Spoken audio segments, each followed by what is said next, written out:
जी। आपको बताएं ज्ञानेश्वर सर जी, हम लोग देखते हैं अमेरिका और ब्रिटेन के तमाम जो बड़ी यूनिवर्सिटी हैं, जो आईवी लीग के 9 यूनिवर्सिटी हैं आईवी लीग में अमेरिका में, जिसमें हार्वर्ड है, स्टैनफोर्ड है, येल है, कार्नेगी मेलॉन है, ये इस तरह के जो कोलंबिया है, एमआईटी है, ये तमाम इंस्टीट्यूट ऐसे हैं जिसमें वहां के उद्योगपति हर साल लाख करोड़ों करोड़ रुपया देते हैं।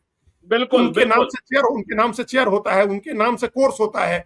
अब कई लोग ऐसा है जिनको अपने नाम की कोई जरूरत नहीं, वो पैसा देते हैं उस यूनिवर्सिटी को कि यहाँ बच्चों को स्कॉलरशिप दीजिए, जो ब्रिलियंट बच्चे आते हैं। तो जी। आप इस तरह की फैकल्टी बनाइए, आप फैकल्टी को ज्यादा पैसे ऑफर करिए। आप देखिए, पे पैरिटी की भी जो बात होती है वो भी सब आप एक मिथक है, मिसनोमर है। ये नहीं है कि आप प्रोफेसर को 5 लाख रुपया देकर बुलाइए, 5 लाख रुपया देकर उसके लिए व्यवस्था करिए। क्या है ये, तेलंगाना में जो टॉप रैंक का ऑफिशियल है ज्ञानेश्वर जी, उसको 7-7 लाख रुपए सैलरी मिलती है इसी प्रदेश में, इसी देश में। तो बताइए। आप पे पैरिटी की कोई ऐसी नहीं है, आप उसको ज्यादा पैसे दीजिए फैकल्टी के आदमी को, 10 लाख रुपए आप आखिर पीएसयू के लोगों को तो मिलता है ना, पीएसयू के एमडी को और चेयरमैन को भारत के कैबिनेट सेक्रेटरी से ज्यादा वेतन मिलता है। मिलता तो है। आप बताइए, आप उनको बुलाइए, आप प्रोफेसर को ज्यादा पैसा दीजिए, टॉप प्रोफेसर को बुलाइए, उसको ज्यादा पैसे दीजिए, ब्रिलियंट बच्चों के लिए आप स्कॉलरशिप की व्यवस्था करिए और वहां लैब बनाइए, रिसर्च की फैसिलिटी दीजिए उसको। आप प्राइवेट लोगों को इनवाइट करिए कि आप आकर के यहाँ इस इंस्टीट्यूशन में अपना इन्वेस्ट करें, अपना पैसा लगाएं, हम लोग बिहार को बदलने चले हैं। इस तरह के 100 उपाय हैं ज्ञानेश्वर जी, 100 उपाय हम लोग लिख के दे सकते हैं कि ये 100 उपाय हैं, आप करिए बिहार में शिक्षा व्यवस्था को ठीक करने के लिए।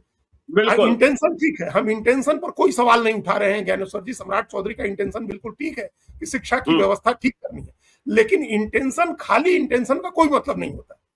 उस निश्चित तौर पर इंटेंशन को बिल्कुल। पूरा करने के लिए आपके पास क्या सलाहियत है, आपके पास क्या सुविधाएं हैं, आपके पास कितनी राजनीतिक इच्छा शक्ति है कि हमको ये करना ही करना है। कायाकल्प कर दिया बिहार, कई मुख्यमंत्रियों को हम लोग जानते हैं ज्ञानेश्वर जी जिन्होंने कायाकल्प कर दिया। चंद्रबाबू नायडू ने कायाकल्प कर दिया पूरे आंध्र प्रदेश का और तेलंगाना को। आज हम लोग जिस रूप में देख रहे हैं, कर्नाटक का कायाकल्प हो गया, हम लोग की आंखों के सामने हो गया ये सब। बिल्कुल आंखों के सामने हुआ। आप भाई कैसे देखिए हो ना, गया? बेंगलोर में आप भुवनेश्वर को देख लीजिए ना, एक संस्थान बिल्कुल किट देखिए।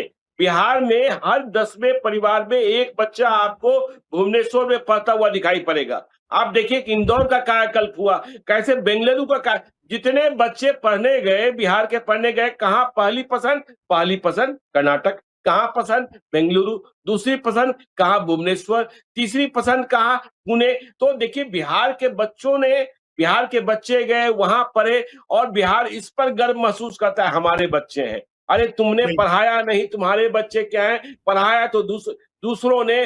गर्व उन शिक्षण संस्थानों को करना चाहिए जिन्होंने उन्हें पढ़ाया और इस लायक बनाया कि वे आज अपना नाम रोशन कर रहे हैं। बिहार वालों ने क्या किया है, यही तो हम झुक जाते हैं अजीत जी।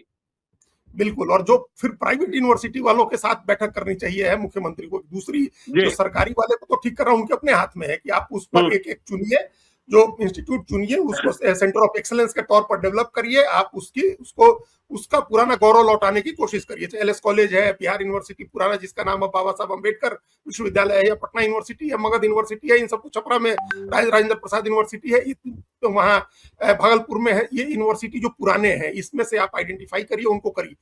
प्राइवेट यूनिवर्सिटी जो खुली है अपने यहाँ ज्ञानेश्वर जी, उनके लोगों को बुला करके बैठक करिए, उनके साथ लोगों से बात करिए कि भाई आपके सामने क्या चुनौती आ रही है, किस वजह से आपके यहाँ एजुकेशन की व्यवस्था बेहतर नहीं हो पा रही है, क्या हैंडीकैप है, फैकल्टी क्यों नहीं आ रही है अच्छी, आपके यहाँ लैब फैसिलिटी और रिसर्च की फैसिलिटी, अच्छी लाइब्रेरी क्यों नहीं है। देखिए, हम 2 इंस्टीट्यूट का नाम ले रहे हैं ज्ञानेश्वर जी, जिंदल ग्लोबल यूनिवर्सिटी सोनीपत और अशोका यूनिवर्सिटी सोनीपत। ये 2 यूनिवर्सिटी है ज्ञानेश्वर जी।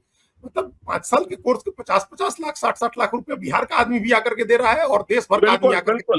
बिल्कुल। और ये हम लोगों के सामने अभी डेवलप हुई है, 15 साल का फिनोमेना है। तो ये कैसे हो गया भाई? जो लॉ एंड ऑर्डर की बात करते हैं, हम कह रहे हैं अजीत जी, आप बच्चों से बात कीजिए, वहां पढ़ने वाले बच्चों से बात कीजिए कि उनकी परेशानी क्या है। बच्चों को आप बांटिए जो सच में पढ़ना चाहते हैं। नेताओं से बात मत कीजिए, छात्र नेताओं से बात मत कीजिए, जो बच्चे पढ़ रहे हैं। देखिए, मुझे अभी एक महानुभाव मिले थे, उन्होंने एक संस्था को ज्वाइन किया है, तो उन्होंने स्कूल में व्यवस्था बदलने की शुरुआत करी। तो उन्होंने स्कूल के बच्चों से बात, और स्कूलों में व्यवस्था है कि जो उनके स्टाफ होते हैं, उनके बच्चे वहां फ्री पढ़ते हैं।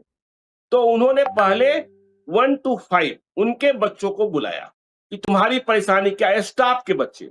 उन्होंने कहा, देखिए सर, ऐसा होता है कि हमें जो प्ले क्लासेज हैं उसमें हमें योगा करा दिया जाता है, तो हमें खेलने का मौका नहीं मिलता है।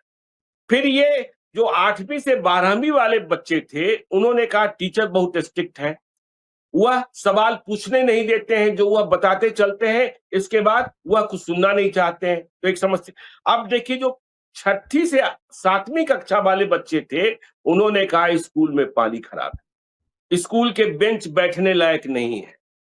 तो आपको छात्रों से बात करनी चाहिए, नहीं तो ये अधिकारी, ये बाबू और ये छात्र नेता अपनी बातें करते रहेंगे, उससे शिक्षा व्यवस्था तो नहीं सुधरेगी, बस केवल आपका परिश्रम जो है वह जाया होगा और फिर व्यवस्था वही ढाक के तीन पात वाली होगी।